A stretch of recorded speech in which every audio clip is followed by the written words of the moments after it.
if you want to change the world, start off by making your bed. If you make your bed every morning, you will have accomplished the first task of the day.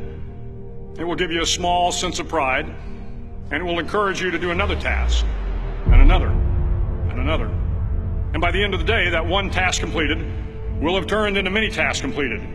Making your bed will also reinforce the fact that the little things in life matter. If you can't do the little things right, you'll never be able to do the big things right. And if by chance you have a miserable day, you will come home to a bed that is made, that you made. And a made bed gives you encouragement that tomorrow will be better. To pass SEAL training, there are a series of long swims that must be completed. One is the night swim. Before the swim, the instructors joyfully brief the students on all the species of sharks that inhabit the waters off San Clemente. They assure you, however, that no student has ever been eaten by a shark, at least not that they can remember. But you are also taught that if a shark begins to circle your position, stand your ground. Do not swim away. Do not act afraid. And if the shark, hungry for a midnight snack, darts towards you, then summons up all your strength and punch him in the snout, and he will turn and swim away. There are a lot of sharks in the world. If you hope to complete the swim, you will have to deal with them. So if you want to change the world, don't back down from the sharks.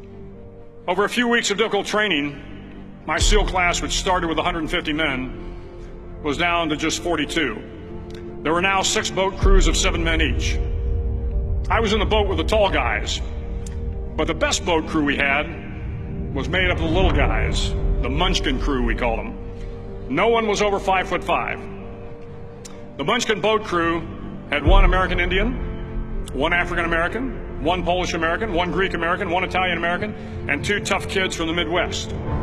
They out-paddled, outran, and outswam all the other boat crews. The big men in the other boat crews would always make good-natured fun of the tiny little flippers the Munchkins put on their tiny little feet prior to every swim. But somehow these little guys from every corner of the nation and the world always had the last laugh, swimming faster than everyone and reaching the shore long before the rest of us. SEAL training was a great equalizer. Nothing mattered but your will to succeed, not your color, not your ethnic background, not your education, not your social status. If you want to change the world, measure a person by the size of their heart, not by the size of their flippers. The 9th week of training is referred to as Hell Week. It is 6 days of no sleep, constant physical and mental harassment, and 1 special day at the Mud Flats. The Mud Flats are an area between San Diego and Tijuana where the water runs off and creates the Tijuana Sloughs, a swampy patch of terrain where the mud will engulf you. It is on Wednesday of Hell Week that you paddle down to the Mud Flats and spend the next 15 hours trying to survive this freezing cold, the howling wind, and the incessant pressure to quit from the instructors.